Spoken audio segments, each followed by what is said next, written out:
បងស្រីម្នាក់ហ្នឹងគាត់យកអាញួរយកមកដំឆ្នុកដែលគេដាក់ដបស្រានេះបងប្អូនហើយដំវាឲ្យធ្លាក់ចូលទៅខាងក្នុងទៅបន្តមកទៀតគាត់ហុចដបស្រាហ្នឹងយកទៅឲ្យប្តីគាត់ប្រាប់ប្តីគាត់ថាឲ្យធ្វើយ៉ាងណាយកឆ្នុកដបស្រាហ្នឹងឲ្យចេញមកខាងក្រៅអញ្ចឹងនៅពេលដែលប្តីបានកាន់ដបស្រាហ្នឹងគាត់ផ្អៀងផ្អងមើលថាមិនដឹងថាធ្វើមិនបានយកឆ្នុកហ្នឹងចេញអញ្ចឹងណាហើយគាត់កវីក្បាលគាត់ថាគាត់មិនអាចធ្វើបានទេមិនដឹងថាធ្វើមិនយកចេញទេចំណែកប្រពន្ធគឺនៅតែប្រាប់ថាអេប្តីឯងសាកល្បងធ្វើមើលខែងលោយកឆ្នុកនឹងចេញពីដបស្រានឹងបានអញ្ចឹងណាហើយគាត់ប្រាប់ថាបើសិនបើយកបានគាត់ឲ្យលុយអញ្ចឹងណាគាត់ជួលប្តីគាត់ឲ្យយកឆ្នុកដបស្រានឹងចេញមើល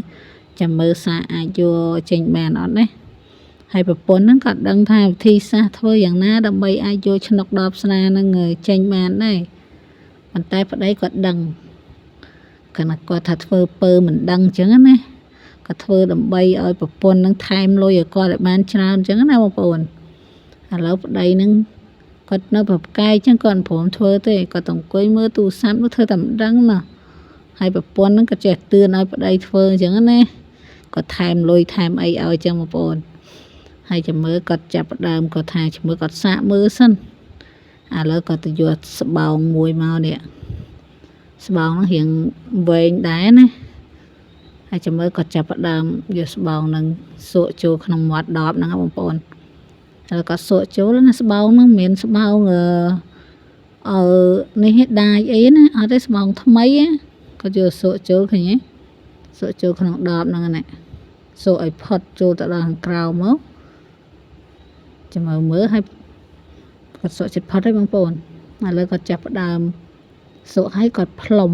គាត់ហាច់មាត់ថងហ្នឹងផ្លុំដើម្បីវាចូលខ្យល់ណាពេលដែលវាចូលខ្យល់ស្បោងហ្នឹងវាប៉ោងពេញជាមួយនឹងដបស្រាហ្នឹងហើយឥឡូវគាត់ទាញមកបងប្អូនឆ្នុកហ្នឹងវាពៀតជាមួយនឹងស្បោងហ្នឹងអញ្ចឹងណាឥឡូវគាត់តោងមកនេះចេញមកផ្លុចនេះបងប្អូនឃើញទេលុយទៀតលុយសុទ្ធឃើញទេប្រពន្ធនឹងតែបានហើយនឹងតែអស់លុយនេះគាត់បក់ដៃឲ្យលុយមកយកចេញបានហើយឲ្យលុយលឿនមកឃើញទេ